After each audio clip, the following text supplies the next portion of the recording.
Good morning, everyone. Great to see you. I know we're still gathering. It's okay. Still have plenty of time to gather.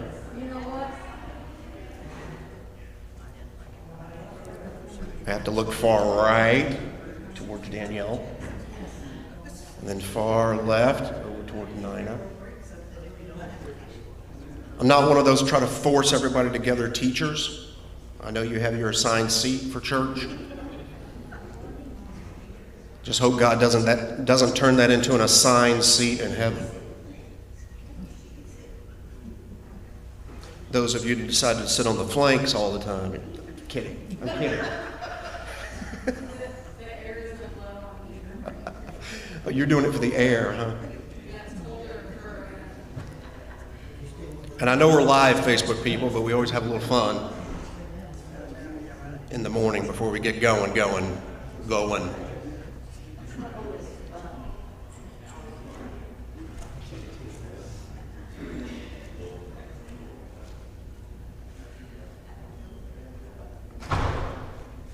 Has everybody had a good week?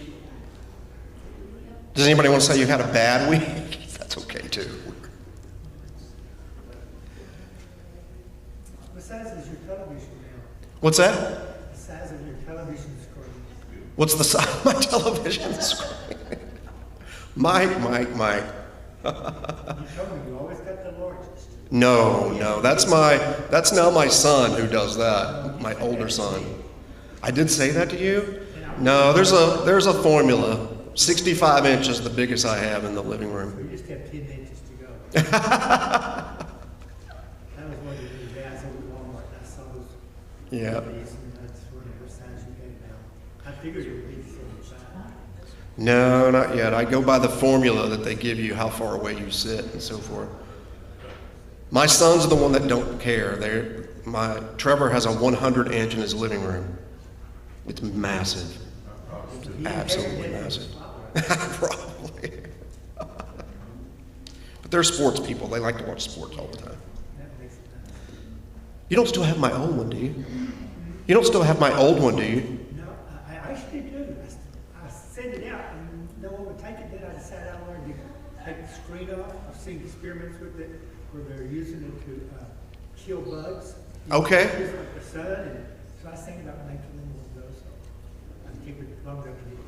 No worries, it's all good.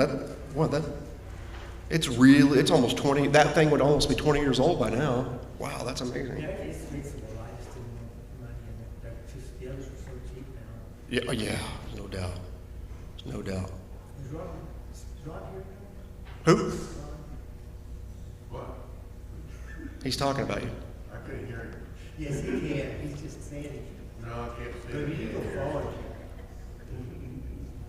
All right, well, let's break in. We're going to put Psalm, where were we? Psalm 37. Sorry, I've been deep in the other ones this week. Huh? At least, yeah, somebody knows, right? We're going to put that one to the side and jump into something new this week, into Psalm 67. And before we dive into that, I want to ask you an opening question. When you ask God to bless you, what usually comes to mind? I do need a microphone runner. Sorry, I don't see Casey. Casey, hurry up. Here he comes.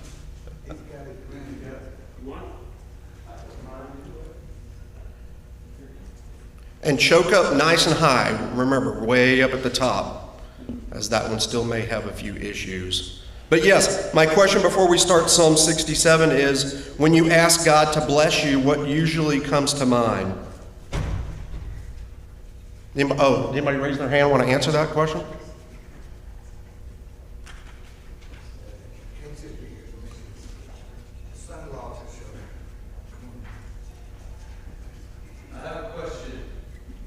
Yep. What was the question? The question is, when you ask God to bless you, what usually comes to mind? Well, let me get that started, I guess. Health usually comes to mind. You want blessings in health, okay? whether you are healthy and you want to remain that way, or whether something has come along and you are in an unhealthy state and you would like healing and you want that to be a blessing, okay? So that's something that comes to mind right off the bat for me, is that type of blessing. What others can you think of that you ask for when you're asking God for blessing?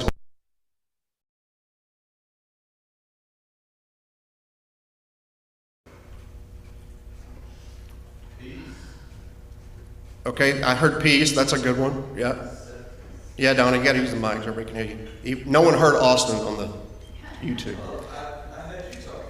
I did. Sometimes I try to repeat. Yes, Donna? For 66 years, I've been married to Richard and just lived with him. I've been married to him. Every day for 66 years, I've asked God to let us grow together. Now, he's 86 and I'm 84, and God has blessed me with answering that prayer. Okay. I still pray that we'll grow old together because I'm planning on being a little older. That's awesome. That's great. So you do that every single day? Okay, there you go. That's a great answer to the question. Yes, love that. Keep going. Brother Jim? Yes, sir. My big thing each morning and each evening when I'm in prayer, the big thing I ask for, that whatever I do from the beginning to the end, may it always, whatever I do, whatever I say, whatever I do, that it glorify God in all I think, and that His Spirit will always call on, correct me if I've strayed from the thing, but I want to glorify God in whatever I do. It's a little fast forwarding to Psalm 67, by the way. Thank you, Jim. Appreciate that. Yes. I am more selfish. I'm thinking, I'm praying every day that my husband's pain is less and less. And Okay. then sometimes I even throw in myself and the pains that come with old age. Okay, I like that. For physical ailments to go away or to be better. That's a great blessing to ask God for. Yes, ma'am? I pray for family members that have not obeyed the gospel or who has strayed away from the gospel. Okay. Do you do that often? I like that. Good. Anybody else? Okay, we're going to take that question just a little bit deeper, okay, because it really helps us with Psalm 67. So, if we're seeking God's blessings for ourselves, can that become self-centered? If we're praying and seeking things for ourselves, can that become self-centered? So, yes, it can. Austin said yes without the microphone. So, yes, Jim, go ahead, please. I asked the question, and I got to stop talking. Okay. Well, I talk a lot. But anyway, it's all depending on what you're praying for yourself. To be a better person, to be a more godly person, that's nothing wrong with it. But if you're praying for things that for your own self-satisfaction in a worldly sort of way, then that would be wrong. Okay? In a worldly sort of way, possession-oriented? It's where you say, I got a big boat, I want a bigger boat. Hey, I thought of that one time. I bought me a real nice boat, I fitted it, and I'm out on the water. I see these bigger, and it's a big boat, and I see these bigger ones, and I started thinking, they move around better than I. So that's a problem. That's exactly what I'm talking about. I love that. That's just the bigger boat idea, right? We started this class with a bigger TV. Mike, thanks a lot, putting me on notice up here. Appreciate that. No, I'm just kidding you. Yeah, that's exactly right. You get down the path of wanting and wanting and wanting. That's material things, okay? Agree. So we have to be careful with not doing that in our prayer life. And I'm not out here looking at you saying, oh my word, every single one of you, your prayers are self-centered. But Psalm 67 does show us that you have to be careful with a self-centered approach to your prayer life. And your prayer life should always need to be bigger than that. Does that mean you don't pray for things for yourself? No, we just established that. Okay? That is okay to do. But it's okay to pray bigger than that on a very regular basis. And again, that's what Psalm 67 is definitely about. But before I go on with that, to add to that other question about being self-centered, how do you stop that? How do you guard against that? By simply ensuring that your prayers are bigger than yourself on a regular basis? So the question is, how do you guard against having your prayers be too self-centered? Yes, sir. So for a while, I wouldn't pray for myself in regards to earthly possessions, but what I've been doing more recently is saying, if it be God's will, not mine.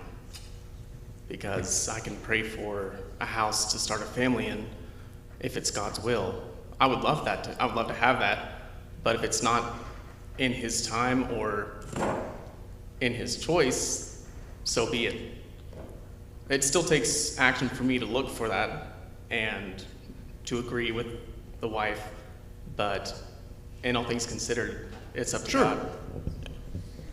Yeah, to add into your prayers, so the guard against that self-centered idea of prayer is to say, God, if this be your will, then I'm going to accept what your answer or non-answer is in whatever situation you may come up with. I love that. I love the idea of adding into your prayers.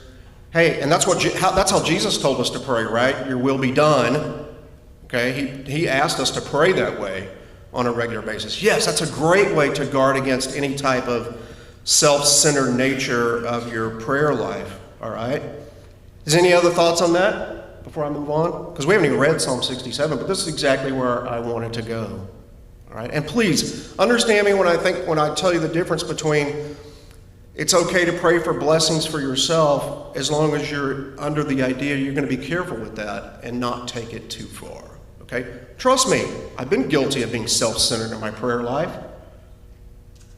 When younger and even now. Okay? So the other thing, and let's be gut honest here, because I will answer this question, yes. Okay? Do you sometimes, when you're going into your prayer zone, which according to Scripture is supposed to be all the time, right? Pray everlastingly. Do you ever think for a second, well, for this prayer, I really don't know what to pray for? You ever think of that? I see some head nodding. Okay, I'm entering my prayer zone and nothing's coming to mind. I think that's all right. But I know all of you well enough. You don't stop yourself there. You go, no, I know what to pray for. Here I go. Then you start pouring it out.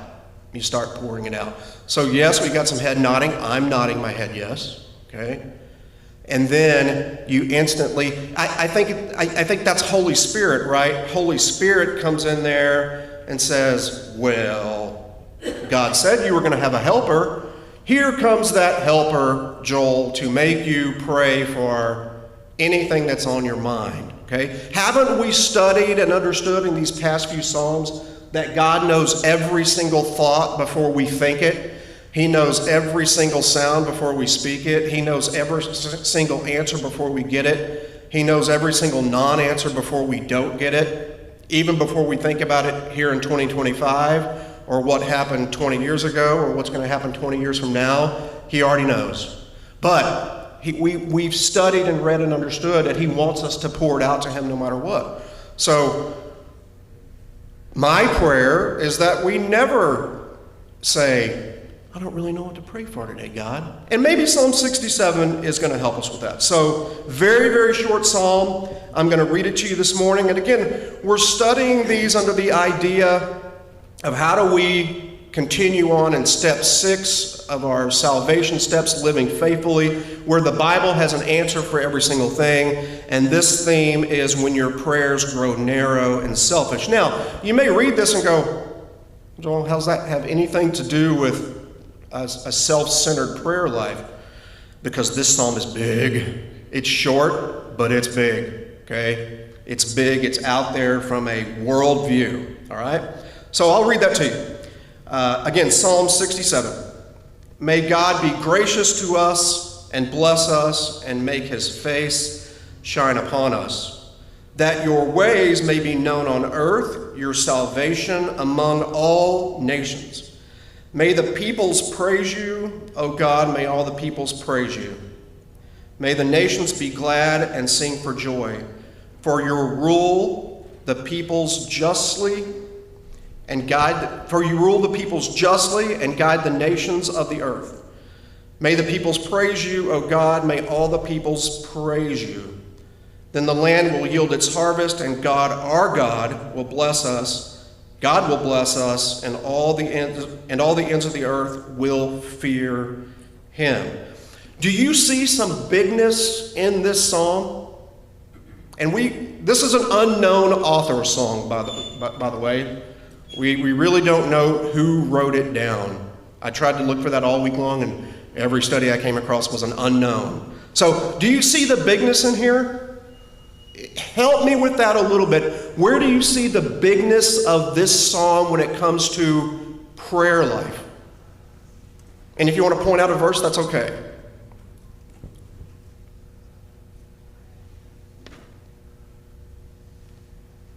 Anybody see some bigness? Somebody count how many times it says the word peoples. There's a lot, by the way. A lot of peoples. You see in this psalm talking about all the peoples of the earth and how, as an individual, we want God to do everything he can to take care of those peoples, all of the peoples, right?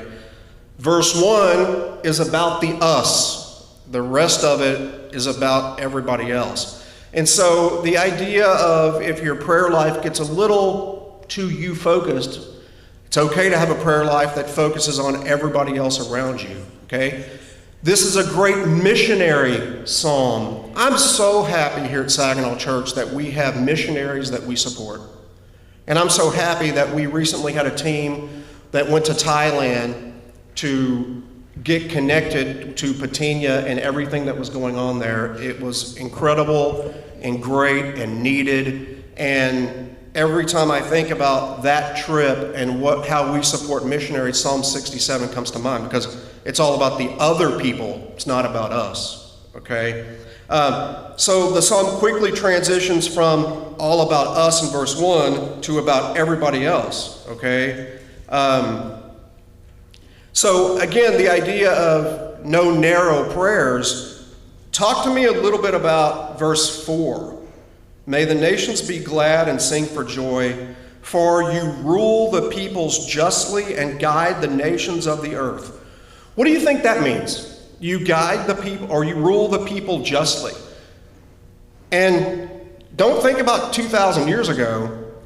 Remember, the other reason for these type of studies that we're doing is, how does this apply in 2025? So what do you think that verse is talking about? For you rule the peoples justly. I think that in any country in the world, I think murder's wrong in every country, basically. So basically, you think what's wrong? I'm sorry. Murder is wrong in no every matter country. what type of government you have. There's a basic moral code set by God, and the governments that He's established is enforcing those laws. No matter what, right? That God is still finding a way to rule justly. Yes. Bill? Well, this version says he rules them with equity, which means he rules all people equally. Nobody is above the other, I think, because God created us all the same. And so when it says with equity, it means we're all equal in God's sight. Yes. Here in 2025, Do we kind of start hearing the idea that God doesn't do that? Oh, yes, we do. That because of where this person lives, they're going to get a little bit different treatment. Because of this person's lifestyle, they're going to get different treatment from God. Because of whatever you can think of, God is going to be different to certain people as he is to other people. And I think this psalm definitely, and Bill, thank you, I think this psalm says no, everybody's going to be ruled justly. Okay? Does that mean that there's hope for Iran? Now becoming one of the most fearful nations on our planet today. Okay? And Syria, who we talked about over the past few weeks, is now a country where Christians are openly persecuted and put to death because of what their religion is. Is there hope for Syria? Yes, according to Psalm 67, okay, there's hope, but there's also the idea that God's going to provide equal justice. He's going to rule justly in those situations, all right? And that's where your prayer life can get big if you're under the idea that if it ever comes to your mind, I don't know what to pray for, we're going to pray for global blessings on everyone. We're blessed. Let those global blessings go towards everybody here in Psalm 67, all right? In my notes, I wrote down, we are blessed to be a blessing. What does that mean? We are blessed to be a blessing according to this psalm. We are blessed to be a blessing. We're supposed to pay it forward. Okay, so I'll say what Austin said. Austin says we're supposed to pay it forward. Yes. Okay? Yes. We are supposed to live a life like Christ so people will gravitate toward you and say, Austin, why are you the way you are? Okay? How come I never see you, Austin, treating people badly, talking about people behind their back, wishing ill will towards others? I'm just using Austin because he talked last. So, and if anybody was to ever ask you that question, you could easily say, I am trying my hardest to live a life of Christ, and he has blessed me so richly and so incredibly that I want to pass that on to other people. Let's go and have a conversation about that. Have we talked about planting seeds in this class? There's you a seed to plant right there to say that I'm blessed to be a blessing to those around me, and I know we pray for this, the community around me, the state around me, the country, the world around me. When someone prays that prayer, I think that's amazing and incredible. That is Psalm 67 coming to life right there. Okay? A big view of God. Now, quick side note. Chuck, I know you saw this. I don't know how many hymns are in this psalm right here that we derive, our songs that we sing today from, but there's 2 or 3 at least that I could come up with. That's pretty cool to see that as well. So do you see that in this psalm? Is it kind of evident? The big picture of a prayer life, the big picture of blessings in the world around us. Because don't forget, old 2 Peter. 2 Peter tells us we have to be extraordinarily patient for not only ourselves, but every single person and nation around us, because he wants every single person to have the opportunity to come to Christ. And that's why he hasn't come back yet, for that particular reason. And I think Psalm 67 helps us with that idea that we do have to be patient as well. And it's okay to pray in that mindset.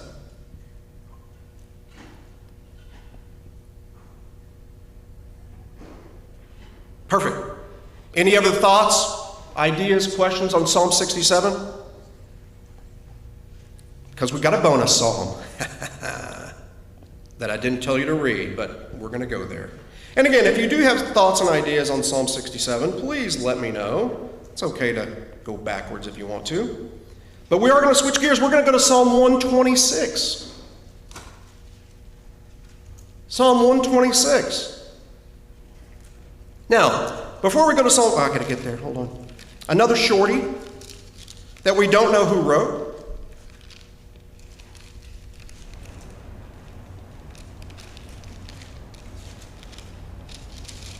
Okay, raise your hand if you have a job. Or raise your hand if you're retired from your employment. I figured a lot of hands go up for that one, okay? All right, good. Can anybody tell me and raise their hand, I won't call you out or I won't make you talk, but can anybody raise their hand and say, during my entire career, I never had any stress and I never had any problems and my job was always 100% easy and God 100% took care of me? Can you raise your hand with that? The last part, I'm glad you guys caught that, right? The last part of that, I'm so glad that you caught, yes. Nobody's raising their hand, okay? Nobody's raising their hand. So we've all had stress at work. Anybody ever had a bad boss? Raise your hand if you've had a bad boss. Just one. Okay, or just one, right? Anybody ever have a great boss? Or a great boss's boss, or boss's boss all the way up the chain? Okay, that's good. We've kind of had that full experience and that full gamut. Hey, trust me, my job, I'm not a brain surgeon. Okay, ever heard that joke? Hey, I have this job in this career, but it's not brain surgery. Or it's not rocket science. Ever heard that phrase before? There's an interesting skit, I don't remember what show it came from, where there's a party going on and there actually is a brain surgeon and a rocket science at the party, and they're going around talking about the stress of their job, and they go, oh, it's not brain surgery, as he's talking to the brain surgeon, you know? Or it's not rocket science as you're talking to the rocket science. But yes, we've all had kind of stresses at work, right? We've always had that bad boss. We've had good bosses, we've had great careers, everything in between. And Psalm 126 sort of kind of helps us with that. When work is discouraging, you can go to Psalm 126, all right? So understanding the idea that, hey, work can be discouraging, we want things to be better, let's read Psalm 126 and kind of see where that helps us out a little bit. When the Lord brought back the captives to Zion, we were like men who dreamed. Our mouths were filled with laughter, our tongues with songs of joy. Then it was said among the nations, the Lord has done great things for them. The Lord has done great things for us, and we are filled with joy. Restore our fortunes, O Lord, like streams in the Negev. Those who sow in tears will reap with songs of joy. He who goes out of weeping, carrying seed to sow, will return with songs of joy, carrying sheaves with him. Now, a little bit of background about this psalm. Nice and short, sweet, right to the point, okay? Again, no author that I could find, but I did find a little history about this psalm. This was apparently something that the Jews would sing on their travels going to, sorry, hold on. This is something that the Jews would sing in travels around the Holy Land, stuff like that, when they're coming and going. But also the idea of in a constant state of remembering when the Jews were delivered from exile, okay? And what a joyous time that was. When the Jews were put into captivity, did God tell them that that was going to happen? Yes, okay. Did God tell them that they were going to get out of there someday? Yeah, okay. So in this one, now that they're out, they're excited about that. To the point, what do they do in verse 1? They dream. They're okay? Great dreams are wonderful, aren't they? We love having positive, happy dreams. We wake up in the morning, I just had the best dream in the whole wide world. And we like that. And Psalm 126 has the captives coming out of captivity, and they were like men who dreamed. Has anyone ever, can you raise your hand if you thought you've had that dream job? Or you did have your dream career? And does anybody want to talk to it? Why you thought it was your dream job and dream career? That's kind of the connection here. Old Faithful is here. Yes, I worked for Bell Helicopter, and I worked in everybody wanted in that department, and the Lord brought me into that department because I didn't have the qualifications. Which department? Oh, it was spares engineering. My whole job was, I read maps, studied the maps, and what I did, I went on trips, recommended spare parts for countries, individuals. Canada's where I went. They buy a block of ships, and one of my jobs was go up there and recommend to them the spare parts, depending on how they're going to use the ships. The other part of my job was to break down drawings and where people do the IPCs, individual parts breaks down for this, and I would do this, and everybody wanted it. We had great insurance.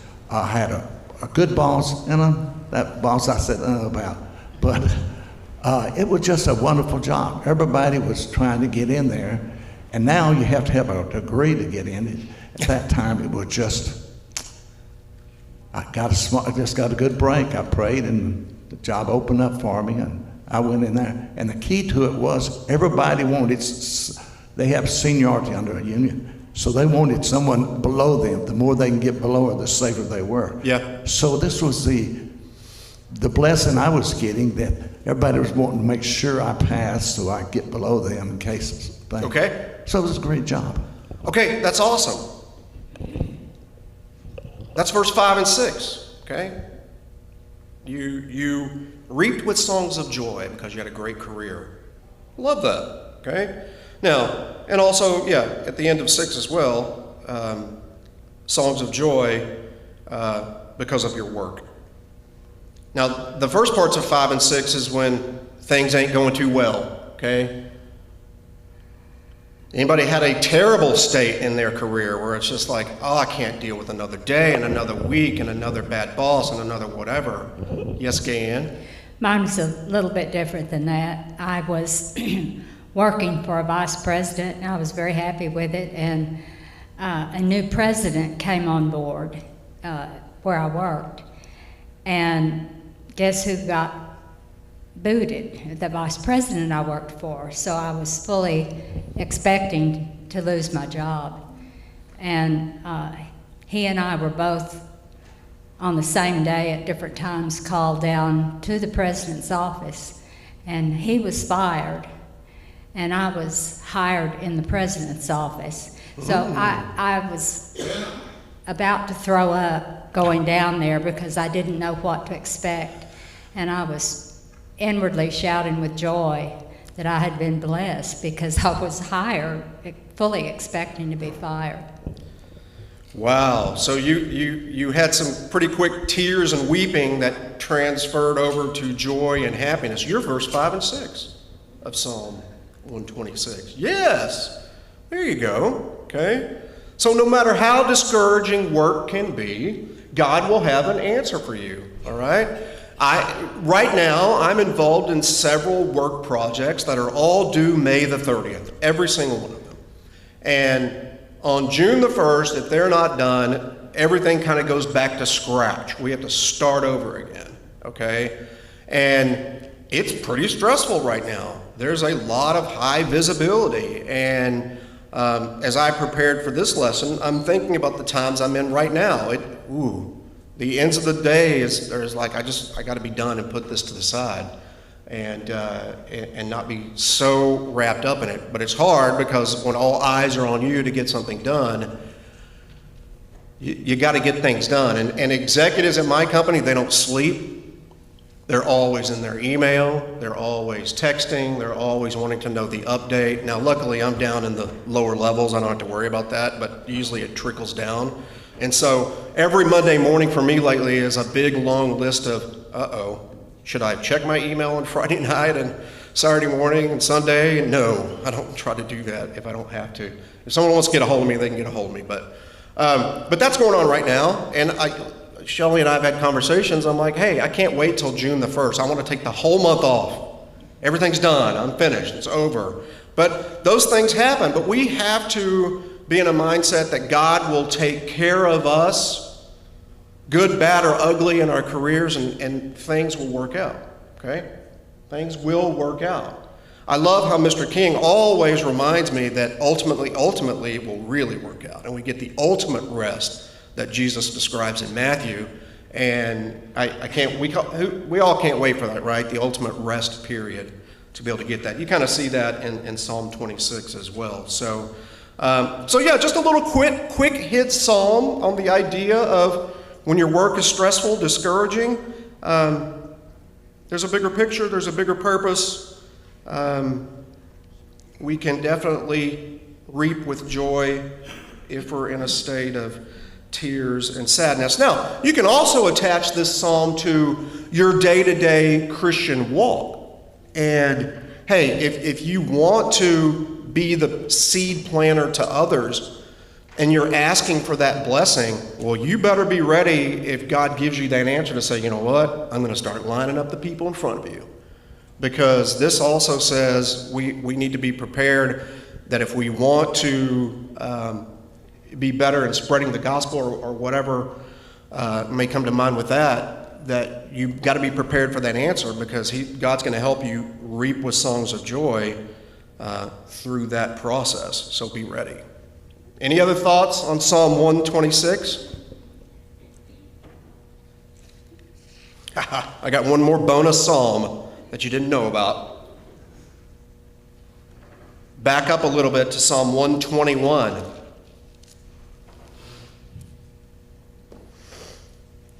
Another shorty that we don't know who wrote it, okay?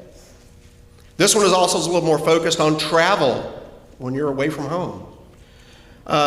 Do I have anybody in here who, before you get on an airplane and you're walking down the jetway, before you get on the airplane, you make sure you reach way out and touch it on the outside and say a little prayer that God takes care of you on that plane?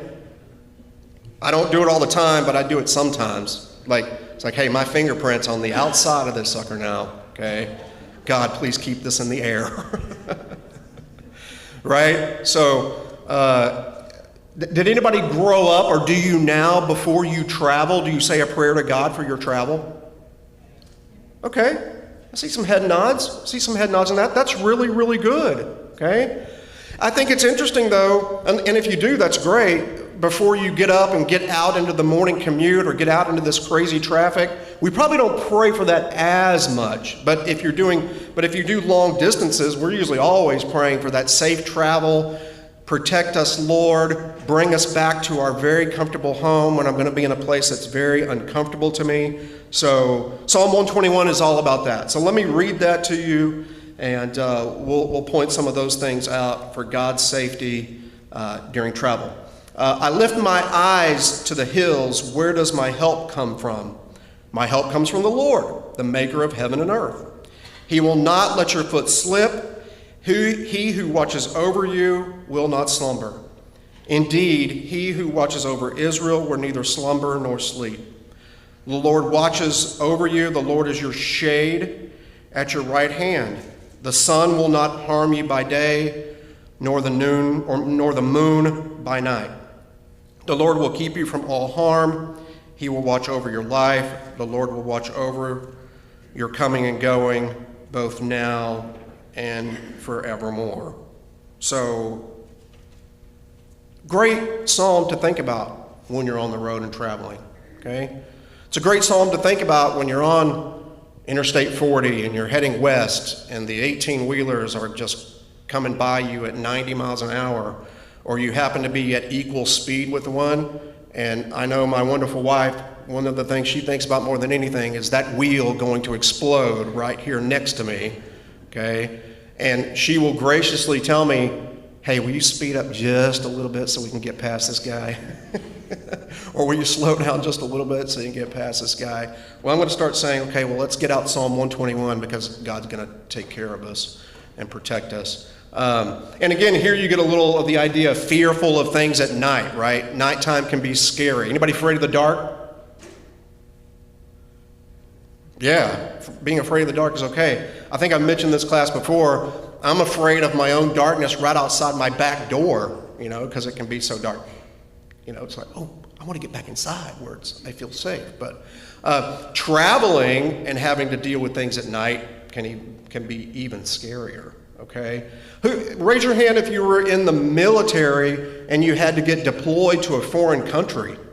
Okay, that's not me. I didn't do that. Okay, was that scary, Mr. King? Yes, very much so. Thank you. Saudi Arabia in doing the Iraq-Iran conflict, all that kind of good stuff. It's definitely not a place I want to be very long.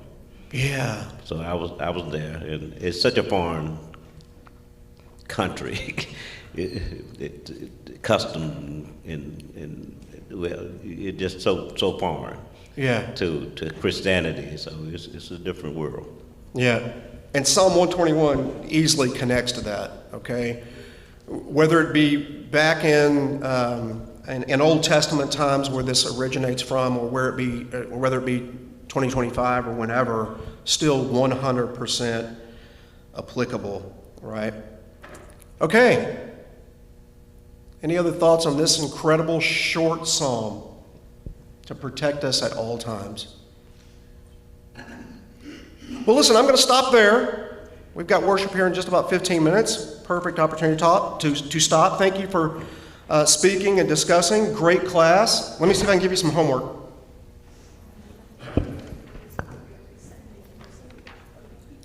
Psalm 51. Psalm 51, when you have sin in your life. Psalm 51. Okay? If you don't have sin in your life, you don't have to come next week. Okay? You're exempt. Better not be empty. That's for sure. Yes, Psalm 51, read that, and then I may have a couple other little surprises next week. Thank you very much. Let's get our minds prepared for our worship hour this morning. Thank you so much for being here.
Oh.